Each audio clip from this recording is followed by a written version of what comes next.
काल नितेश राणेंनी माझ्यावर टीका केली होती.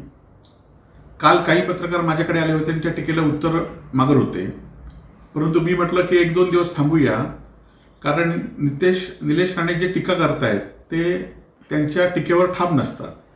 त्यामुळे मानेकरांवर टीका केली ते आज काय बदलतात हे मी पाहत होतो.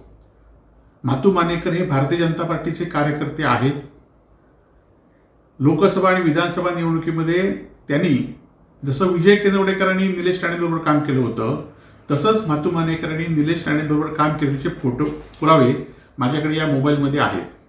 आणि त्यामुळे आपल्या पक्षाच्या, आज जरी ते तुमच्या पक्षात नसले तरी ते तुमच्या वडिलांच्याच पक्षात आहेत. माननीय नारायण राणेंच्या भारतीय जनता पार्टीमध्ये ते या जिल्ह्यामध्ये पदाधिकारी आहेत. तुम्ही सांगून त्यांना जर भारतीय जनता पार्टी म्हणून त्यांची हकालपट्टी करा, म्हणजे लोकांना कळेल की मातू मानेकर हे हिंदू धर्मविरोधी आहेत.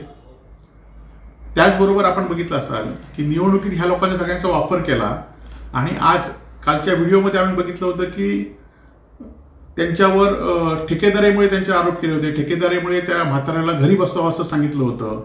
आणि आज मात्र तुम्ही सांगताय की जातीवादी असल्यामुळे मी त्यांना घरी बसवा म्हणून सांगितलंय. खरं तर तुम्ही जे आरोप करताय, तुम्ही जे त्यांना घरी बसवा म्हणून सांगत होता, जेव्हा धमकी देत होता, त्या धमकीमध्ये फक्त आणि फक्त ठेकेदारीवरनं ते आरोप होते. खरं तर आपण बघितलं असाल की छत्रपती शिवाजी महाराजांचा जे स्मारक होतं ते कोसळलं आणि कोसळल्यानंतर मी आंदोलन केलं आणि म्हणूनच पुन्हा एकदा चांगला पुतळा त्या ठिकाणी बसवावा लागला. आणि त्यावेळी सुद्धा तुम्ही आरोप केले होते माझ्याबरोबर, परंतु त्या आरोपात कुठलंही तथ्य नव्हतं. आणि जर रवींद्र चव्हाणांनी जर निष्क्रिय पालकमंत्री असतील, माझ्यावर चौकशी केली नसली, तर आता तुमचेच भाऊ पालकमंत्री आहेत, तुमच्याच पक्षाचे नेते गृहमंत्री आहेत, तुमच्या मित्रपक्षाचे. आणि त्यामुळे पुन्हा चौकशी करा. ती तुमच्यात हिंमत नाही, फक्त आरोप करायचे आणि दुसरीकडे विषय भरपडायचा, असा हा विषय आहे. खरं तर मी रवींद्र चव्हाणांना भेटतो, उदय सामंतांना भेटतो, माननीय मुख्यमंत्र्यांना सुद्धा भेटतो.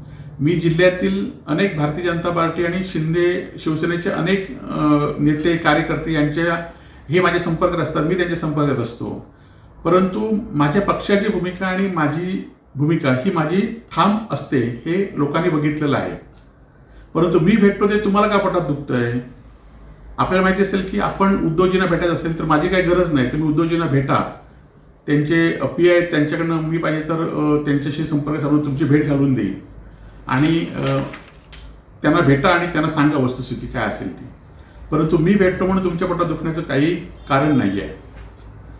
आपण बघितलं असाल की आज मी या विधानसभेचा आमदार नाही आहे.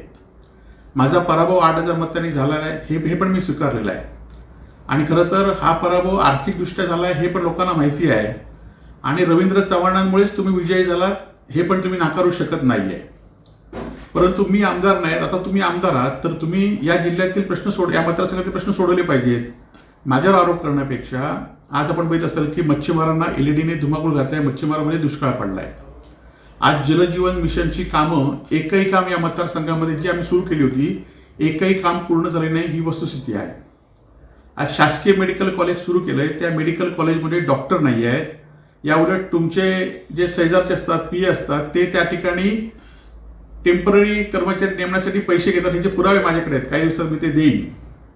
महिला हॉस्पिटलमध्ये जे कुडामध्ये महिला हॉस्पिटल आम्ही बनवलंय, त्या महिला हॉस्पिटलमध्ये एखाद्या डिलिव्हरी असलेल्या महिलेची 9 महिने ट्रीटमेंट दिली जाते. आणि शेवटच्या ज्यावेळी तिला पेन सुरू होतात त्यावेळी त्या ठिकाणी डॉक्टर नसतो. आणि मग त्या महिलेच्या जीवावर बेतलेल्याचे अनेक प्रसंग ह्या 6 महिन्यात झालेले आहेत. त्याकडे तुम्ही लक्ष द्या. आज ज्या वाळू व्यावसायिकांनी तुम्ही जिंकून आल्यावर 5 लाखाचे फटाके लावले होते, त्या वाळू व्यावसायिकांना अधिकृत करण्यासाठी, लिलाव करण्यासाठी या मतदारसंघातले वाळूचे लिलावच झाले नाही आहेत. ते लिलाव करण्यासाठी प्रयत्न करा, म्हणजे त्यांना अधिकृत या ठिकाणी होईल. ज्या ठिकाणी विरोध लोकांचा आहे त्या ठिकाणी थांबवा. या मतदारसंघातील आपण बघितलं असाल की सगळीकडे रस्ते खोदून ठेवलेले आहेत. आता कुडाळ मालवणचा रस्ता असून देत, अनेक रस्ते असून देत की जे रस्ते आता माणगावचा रस्ता असून देत, डांगमड्याचा रस्ता असून हे रस्ते आता पावसात पूर्ण होणार नाही आहेत, त्याकडे तुम्ही लक्ष द्या. आणि माझ्यावर आरोप करताना तुम्ही विधानसभेत सुद्धा आरोप केला. तुम्ही एखाद्या मंत्र्याकडे आरोप करतात, एखाद्या विधानसभेत आरोप करतात, तुम्हाला वाटतं की तुम्ही बोलताय म्हणून.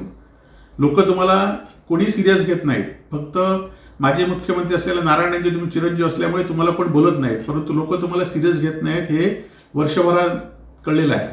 त्यामुळे मी आज आमदार नाही तर लोकप्रतिनिधी म्हणून तुम्ही आहात. आम्ही विरोधक म्हणून जे काही चुकीचं दिसेल, जर तुम्ही म्हातू मानेकरांना धमकी दिलीत, विजय गणवेकरांच्या घरात घुसलात, ते आम्ही लोकांना ज्यावेळी चुकी असेल ते लोकांना आम्ही दाखवण्याचं आमचं विरोधक म्हणून काम आहे. तुम्ही माझ्यावर टीका करण्यापेक्षा माझा सगळा हा प्रकार आहे. मी जर कोणाकडे ठेकेदाराकडनं पैसे घेतले असतील, मी जर छत्रपती शिवाजी महाराजांच्या पुतळ्याच्या ह्याच्यामध्ये माझा हात असेल तर माझी कधी चौकशी करा. मागच्या वेळेस आपण भ्रष्टाचाराचा आरोप केल्यानंतर मी LCBला पत्र दिलं होतं की माझे चौकशीचे काही पुरावे या आमदार महोदयांकडे असतील तर ते पुरावे त्यांच्याकडनं घ्या. त्यामुळे माझा कुठलाही चौकशी आपण करू शकता याआधी सुद्धा झालेली आहे. म्हणून सन्माननीय निलेशजी राणे यांना माझी विनंती आहे की तुम्ही माझ्यावर टीका करण्यापेक्षा मी जे बोलतो त्यात काय सत्यता आहे.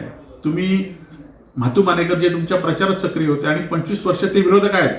माझ्या 4 निवडणुकीमध्ये त्यांनी विधानसभेमध्ये माझ्या विरोधातच प्रचार केला आहे, परंतु ते कार्यकर्ते म्हणून चांगले कार्यकर्ते आहेत. अनेक वर्ष ते त्या भागात काम करतायत आणि त्यांना तुम्ही त्यांना त्यांचा बंदोबस्त करायचं सांगत असेल किंवा विजय केंद्रेकर हे भारतीय जनता पार्टीचे अनेक वर्ष कार्यकर्ते होते, त्यांच्या तुम्ही घरात घुसून त्यांना मारण्याची धमकी देत असाल तर विरोधक म्हणून आमचं काम आहे की त्या विरोधात आम्ही बोलायचं. आपले जे साथीदार आहेत त्यांना हद्दपारीच्या नोटीशी आल्या आहेत, त्या आपण थांबवू शकल्या नाही. आनंद शिरवलकर गेले अनेक वर्ष तुमच्यावर काम करतो, त्याला हद्दपारीची नोटीस आली, तो हद्दपार आहे. अजून काही कार्यकर्त्यांना भाजपच्याच गृह खात्याने हद्दपारीच्या नोटीस आता काढतायत, त्या नोटीसी तुम्ही थांबवण्याचं काम करा. आणि मी काय बोलतोय ते तुम्ही योग्य असेल तर त्याचा विचार करावा, एवढंच मी तुम्हाला सांगतो. जय महाराष्ट्र.